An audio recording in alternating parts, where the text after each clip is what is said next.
What's up, the boxing world? How you doing today, man? This is Dirk Pop Rule on that Strictly Boxing. Here I am, today, man. My first time going live with a live video. Got some things I want to talk about, man. That's in the boxing scene. A lot of things going on, so I got a lot of things I want to talk about.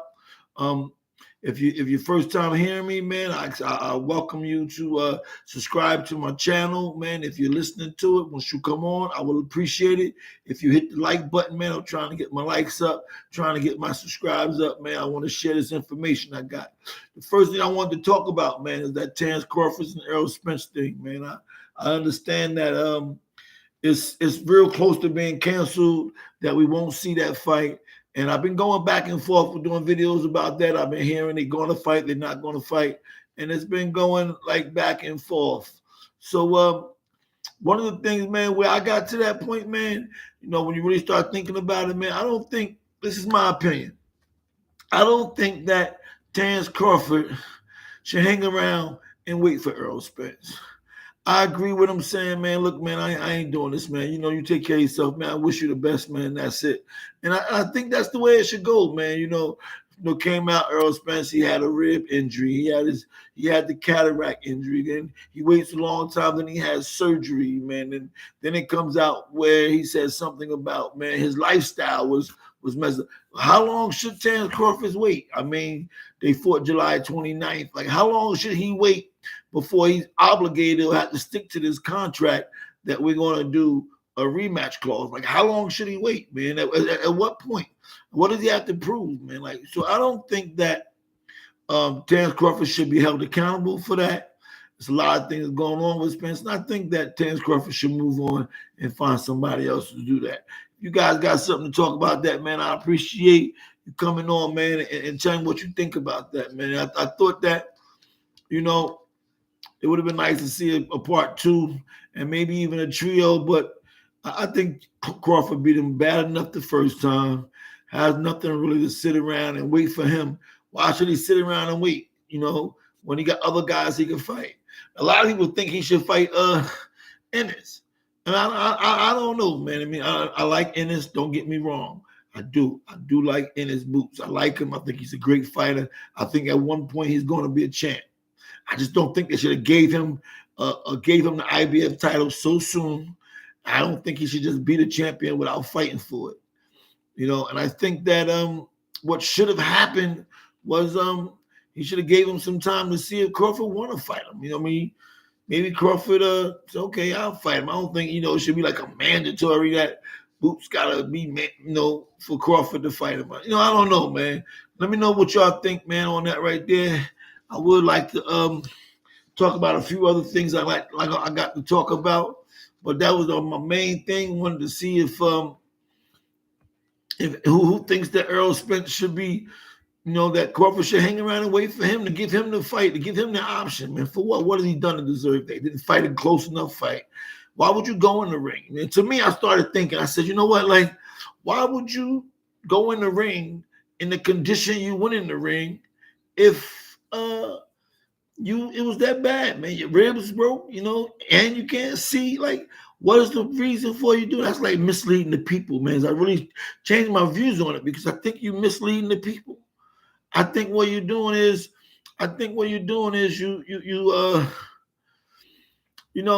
people bet on you, man. They don't know this situation. They don't know these things. They losing a lot of money on you. We all went out to see if there's a good fight. I was one of them. Went out to Vegas.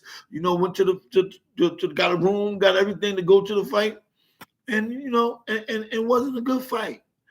And if we thought that, if we knew as fight fans, if we knew that you were going to not be in shape, not be able to spar because of your ribs or your eyes, we wouldn't have went out there thinking it's going to be such a big fight.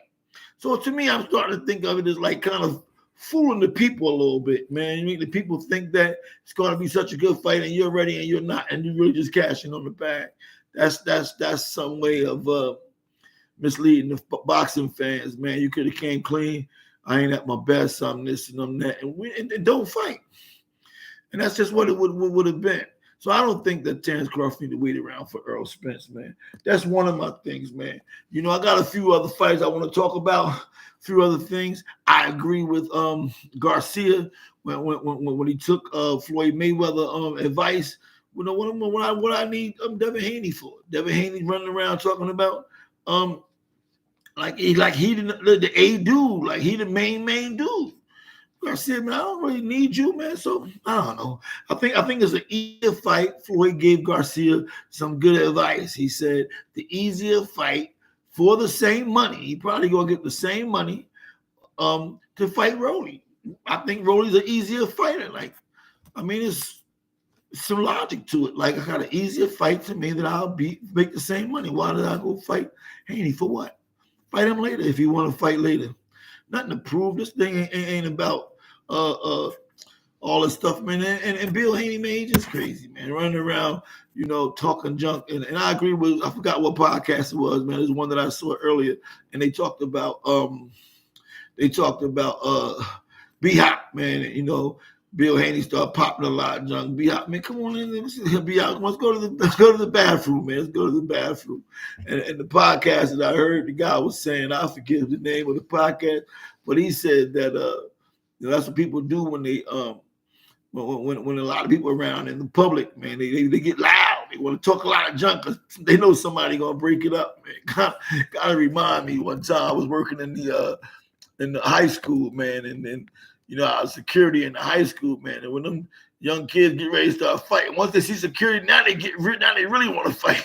Yes, they know the security guard gonna break it up. We talk a lot. I was one of them security guards that did. All right, go ahead, then you want to fight? I'll let you go ahead and go in there and fight if you're gonna fight. So anyway, man, that's what's going on. Garcia and Rolly coming up. That's real good. Now, one of the things that I really wanted to talk about, man, I just was listening to some things and with my girl Clarissa Shields, man, her and Bambarda, man, and Bambarda been calling her out, and was kind of like a little, like I thought they was friends at first, but now I see that there's some stuff going on. But Clarissa was like, yo, that drug testing thing that Clarissa it's that voluntary, it's called VADA, voluntary anti-drug.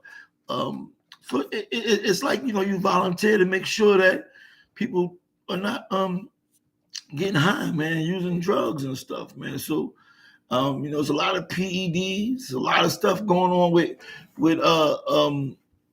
it's just a whole lot of stuff with making the game, somebody trying to get the edge, man. And so I shout out to Clarissa Shields, man, for bringing that up, man, and supporting that group called VADA, Voluntary Anti-Drug Association. I think that should also be for everybody. Everybody should try to get into these things, man. I know we have a drug testing procedure, but it's not. But it's some stuff that's getting it's just a little bit, man, with people getting over, I don't know how they doing a test or something's legal, and nowadays there's some drugs that is not legal. So we need to kind of get that right there looked out right there. So I know Clarissa Shields and Bambarda, Alicia, she's a bomb fighter. I love both of them. Both of them is great fighters. And I think that Alicia, she got tested positive. I don't think it was weed though. So, but whatever, she came back positive and something, some type of suspension or something she had to deal with. But I think she's a good fighter. I think she's really the best out there, really. But she's not in the same weight class as Clarissa Shields. But they talking about fighting each other, and they coming out with trying to get together. So much Alicia was trying to tell her to meet me at 47, in the middle of where they are and stuff. But I don't know if Clarissa want to even do that, man.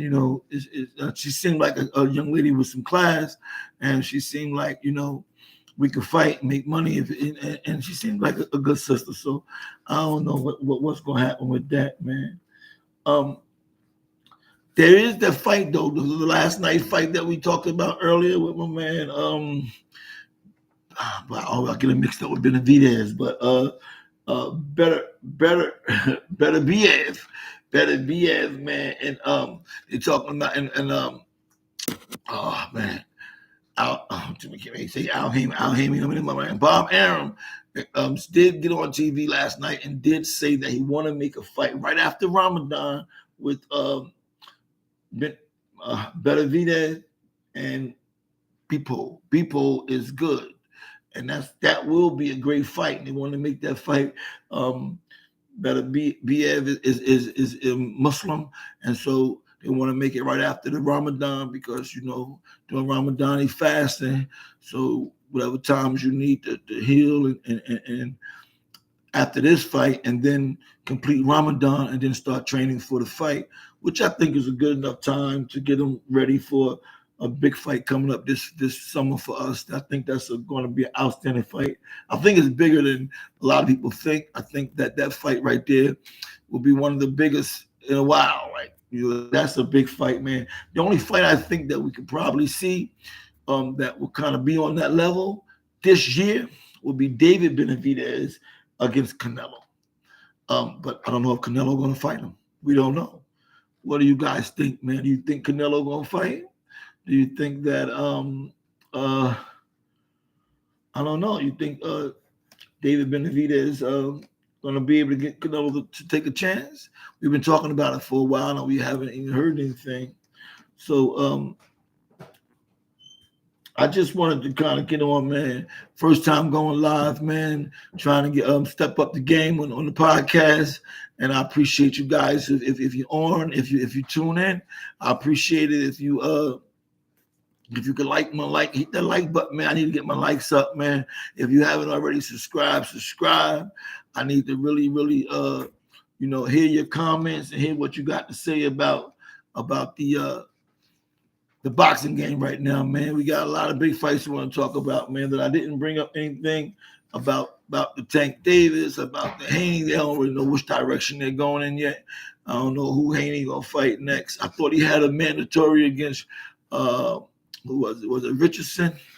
I thought he had a mandatory with that, and so he's still shooting out stuff at Haney and other guys, But I'm going to tell you, though, what I think will be a good fight, though, man, I think that even after Garcia fights Rolly, I still think that would be a good fight, Garcia and Haney. I would like to see it. I don't know. Haney looked really good his last fight. Can't take nothing away from him. He was a heck of a boxer. He did an outstanding job, man. I just can't take nothing away from him. The only problem is Garcia, a different fighter than Prograis. I expected more from Prograis. I thought he was going to be a better fighter. No southpaw goes to the left when he's fighting an orthodox fighter. Kind of frustrating me. You keep getting hit with all these right hands, and you're a southpaw supposed to be moving to the right, away from the right hand, and this corner not telling you that. So I don't know if it was just to get in there and I don't know, go through the motions, but anyway, man, again, man, I'm my first time going live, man. I appreciate anybody that tuned in. Appreciate you listening to me. Appreciate you signing on to hitting the like button. And I appreciate you, man, if you subscribe, if you haven't, man. All right, this is Dirk Pop, bro. That's Strictly Boxing. You have to have a good holiday, man. Martin Luther King weekend, man. We celebrating a man that needed to be celebrated. We got the holiday, and I know, we should have been this. No, I appreciate it. Not just the day off. The man deserves it. He was a great man in our community. Did a lot of things for us. So shout out to Martin Luther King. Congratulations to everybody that voted for the holiday and everybody that's in participation with things. This is Dirk Pop, roll on that Strictly Boxing. I'm signing out. Peace.